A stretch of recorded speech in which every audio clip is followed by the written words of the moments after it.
Menteri Agama, tiada takbir kunut nazilah bukan Islamifobia. Menteri di Jabatan Perdana Menteri Muhammad Naim Mohtar menyangkal tiadanya takbir dan kebacaan kunut nazilah ketika sambutan solidariti di sekolah bukanlah satu bentuk Islamifobia. Sebaliknya, definisi Islamifobia ialah salah anggapan terhadap Islam oleh orang bukan Islam. Persoalan larangan takbir dan sebagainya bukan disebabkan Islamifobia, tapi lebih kepada salah faham berkenaan kebersamaan dan solidariti rakyat Malaysia terhadap isu yang berlaku di peringkat global, katanya. Terdahulu, Menteri Pendidikan menggesa semua pihak agar memberi ruang pada sekolah melaksanakan Minggu Solidariti. Berkenaan takbir dan kunut nazilah, Fadilina berkata, jangan susah hati kalau sekolah tak ada takbir, tak ada kunut nazilah, ada sebab mengapa ia berlangsung dalam suasana aktiviti dibenarkan dan bersesuaian dengan sekolah tersebut. Naim berkata, kerajaan akan terus menggiatkan usaha penerangan bagi menunjukkan Islam adalah agama berteraskan keamanan, kesepakatan dan menggalakkan keharmonian. Okey. Bagaimanapun, Ahmad Marzuki Syari PN bangun mencelah dan mendakwa salah tanggapan itu juga ada dalam kalangan menteri dengan membangkitkan hantaran Ngah Komeng di Teluk Intan di X. Marzuki merujuk hantaran Ngah berkenaan imej murid memegang senjata mainan ketika program Solidariti Palestin yang mengundang perhatian sebelum ini. Baik, saya nak ulas. Okay, yang ni pertikaian yang timbul ataupun benda yang ditimbulkan oleh ada seorang pendakwa, saya nak sebut nama dia lah, dan seorang cikgu yang sebelum ini glamour kerana isu PKP, isu ialah pasal PKP lah, dan dia mengatakan bahawa KPM dan benda ini diulas oleh seorang kawan saya nama Syamgas. Syamgas mengulas perkara ini, mengatakan bahawa KPM tidak pernah mengatakan melarang untuk bertakbir, melarang untuk nak mengibarkan bendera Palestin, melarang untuk nak membuat aktiviti tersebut. Tidak ada larangan, tetapi ada garis panduan tertentu. Kemudian adalah seorang pendakwah ni kata, seorang cikgu ni kata, tak, ini adalah larangan daripada KPM dan sebagainya. Syamgas telah memfitnah, kita akan saman Syamgas. So Syamgas kata, kalau nak saman lah. Saya kata, dan dia tanya saya kata, isu dia, kalau KPM tak keluar kenyataan melarang, apa yang dikatakan sebagai melarang? Sebenarnya yang buat kenyataan salah dialah dia. So saya kata, buat laporan polis terhadap beliau dan pastikan bahawa beliau mendapat pengajaran yang seterusnya. Jangan sebar fitnah yang bukan-bukan. Tuan-tuan, dia macam ni. Kita kena be fair. Bila KPM mengeluarkan arahan, dia keluarkan arahan dalam kapasiti dia melihat bahawa di bawah dia tu bukan semua pelajar di sekolah adalah pelajar Islam. Dia kena lihat macam tu. So, kalau sekiranya sekolah itu majoriti bukan Islam ataupun semuanya bukan Islam, takkan kita nak suruh dia buat kunut nazilah? Takkan kita nak suruh dia bertakbir? Logik lah. Jadi KPM kata, buatlah mengikut kapasiti masing-masing, tetapi tidak diwajibkan bertakbir. Tidak wajib. Tak diwajibkan kunut nazilah. KPM kata buat ikut solidariti masing-masing. Tapi PAS kata, kenapa tak boleh pegang senjata? Yang itu yang tak boleh. Itu antara contoh yang tak boleh. Kenapa nak pegang senjata? Itu soalan dia. Kenapa? Apa yang kita nak ajar murid-murid ni? Kita nak ajar dia manusiawi. Kita doa kepada kalaupun bukan orang kata saudara Islam, contohnya dia bukan Islam, kita doa kerana dia manusia sama dengan kita. Kita doakan kesejahteraan. Kita kata kesejahteraan kepada manusia semua. Semoga mereka yang tertindas itu selamat. Tak kisah siapa pun, baik dia bangsa dan agama apa sekalipun. Kalau dia manusia yang tidak bersalah, kita ajar murid-murid kita berdoa semoga Allah selamatkan mereka. Sepatutnya kita buat macam tu. Dan itu yang KPM terapkan. Tetapi dia katakan, tak boleh, Islamifobia. Apa yang Islamifobianya? KPM kata, ikutlah kesesuaian sekolah asal tidak melampaui batas-batas tertentu. Itu je. Tak ada KPM keluar kenyataan tidak dibenarkan bertakbir, tidak dibenarkan keluar bendera kibar bendera Palestin. Tidak, tak ada perkataan itu. So akhirnya jadi satu fitnah. So laporan polis akan dibuat. Terbaru juga, terkini juga, ada dua orang, seorang lah yang dikatakan mengugut Menteri Pelajaran telah pun ditahan polis. Dia katakan mengugut Menteri Pelajaran telah pun ditahan polis di dalam X. Beliau dikatakan hendak you know lah what I mean kan. Menteri Pelajaran dan lelaki berusia 20 tahun itu telah pun ditahan polis. Okey. Tapi ada seorang lagi yang dikatakan melakukan perkara yang sama tetapi kepada Kak Wan. Jadi masih belum ada tangkapan. tetapi laporan polis akan dibuat terhadap beliau kerana perkara yang sama juga menggugur. Tuan-tuan, dia macam ni. Kita nak berbeza pendapat tak ada masalah. Kita tak bersetuju dengan politik, polisi dan sebagainya, tak ada masalah. Itu tak ada isu. Tuan-tuan nak tak bersetuju dengan PLKN, tak setuju dengan polisi, tak setuju dengan bajet, tak ada masalah. Teruskan. Tetapi kalau sampai ke peringkat personal attack, ada geng-geng apa orang kata cyber trooper PN sekarang ni guna personal attack, pergi ketuk rumah geng-geng PH, kononnya nak pergi serang rumah dia dan sebagainya, yang tu personal. But when it comes to personal, jangan pula engkau orang rasa apa orang kata tergugat kalau sekiranya dah kena ambil tindakan, sebab itu dah melibatkan jenayah. Jenayah kita kena bezakan fitnah, jenayah, kemudian perbincangan atau perdebatan polisi.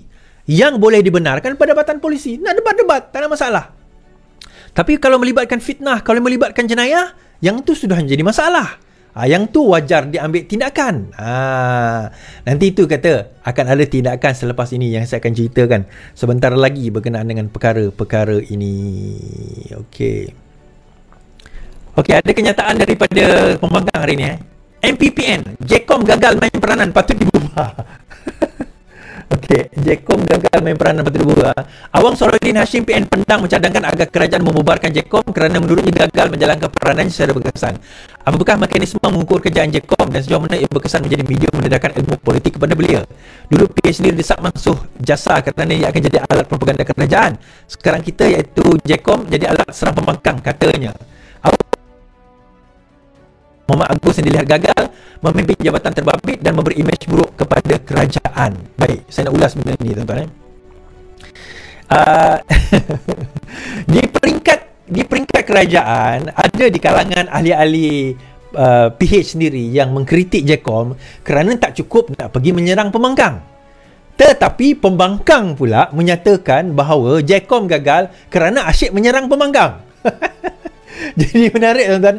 Dan yang menariknya adalah yang apa orang kata, yang dok sibuk nak pergi attack Jcom sekarang ni bukannya kerajaan, bukannya pihak kerajaan, tetapi pembangkang. Tak menjelaksanakan tugas dengan baik. Saya fikir macam inilah, tuan-tuan. Kalau sekiranya pembangkang sampai bising kerana asyik attack pembangkang, jadi saya boleh kata tahniah kepada Jcom lah kerana melaksanakan tugas dengan baik. Tahniahlah kepada Jcom kerana anda telah menjalankan tugas dengan baik. Tapi to be honest lah, tuan-tuan, mungkin dia orang ingat biar betul KKD atau Jcom ni bawah KKD kot. Mungkin saya tak tahu pastilah, atau saya ni bawah Jcom sebagainya, mungkin. Tapi sebenarnya lillahi ta'ala saya terang, saya bukan bawah Jcom, saya bukan bawah Kementerian Komunikasi Multimedia, bukan, tak ada. Saya setiausaha koordinasi parti, penerangan parti politik keadilan, ya. Tapi KKD dan juga Jcom bukan. Jadi bila pembangkang mula panas terhadap Jcom, sebenarnya Jcom berkesan lah. Itu je lah point dia. Sebenarnya betul lah, berkesan lah Jcom tu. Jadi alhamdulillah, terima kasih pembangkang. Dan terima kasih, tahniah, kudos kepada Prof Bagus lah. Cuma Prof Bagus, saya nak kata jangan terlalu complacent lah. Nampaknya anda telah memainkan peranan dengan baik. Geng-geng Jcom telah memainkan peranan dengan baik. Sebab sekarang ini nampak gayanya semakin kepanasan mereka, which is a good thing lah. Kepanasan itu menunjukkan satu usaha dan juga peranan yang baik telah dilakukan oleh Jcom. Okey, tahniah. Itu je. Itu point saya nak nyatakan malam ini. Boleh tuan-tuan ni? Mereka pembangkang, tapi mereka suruh bubar Jcom kerana memainkan peranan sebagai pembangkang. To be honest, sebenarnya kalau di peringkat kami nampak Jcom ni kurang berkesan sebagai penghentam pembangkang. Dia mau kepada memperkenalkan kerajaan, which is function memang betul lah. Tetapi nampak gayanya apa orang kata, pembangkang terasa lebih panas. So maksudnya kalau yang itu pun yang panas, lagi kami ni lagi hebat lah maksudnya. Terima kasihlah pembangkang, verifikan apa yang kami telah lakukan. Tahniah pembangkang. Baik, seterusnya berkenaan ventilator.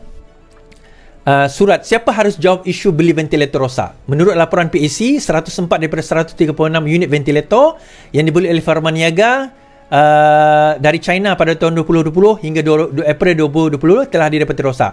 Ini adalah tulisan kawan saya, Edi Nur Ridwan. Dimaklumkan juga oleh kerana ketiadaan kontak perjanjian siapa yang boleh dipertanggungjawabkan atas masalah tersebut.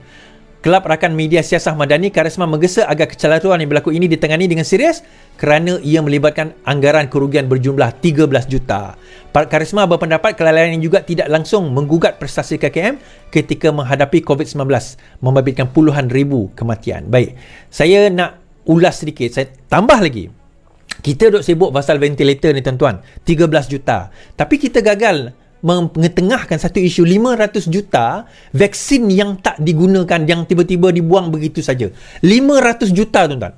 Yang ni ventilator 13 juta. Ya, kita kena concern juga. Kita kena ambil peranan juga. Tetapi bagi saya, kita kena lebih tekankan lagi 500 juta vaksin yang expired tak digunakan. Yang tu kita sehingga menyebabkan Pamadiaga mendapat PN17 which is dikeluarkan daripada Bursa Saham kerana performance yang terlalu teruk. Yang itu antara perkara yang wajar kita persoalkan. Ada orang jawab VTT saya, video TikTok saya, dia kata bila saya persoalkan ventilator, KJ dah jawab lah, dia kata ventilator itu bukan masa dia. Tetapi KJ juga jawab mengatakan bahawa dia bertanggungjawab terhadap vaksin yang dibeli tersebut. So yang bab tu kenapa kita tak gembar-gemburkan tuan-tuan, 500 juta vaksin tersebut seolah-olah nili-wili. Dia kata negara lain pun buat, negara lain pun ada beli lebih dan sebagainya. Kita faham negara lain beli lebih, itu hal negara lain.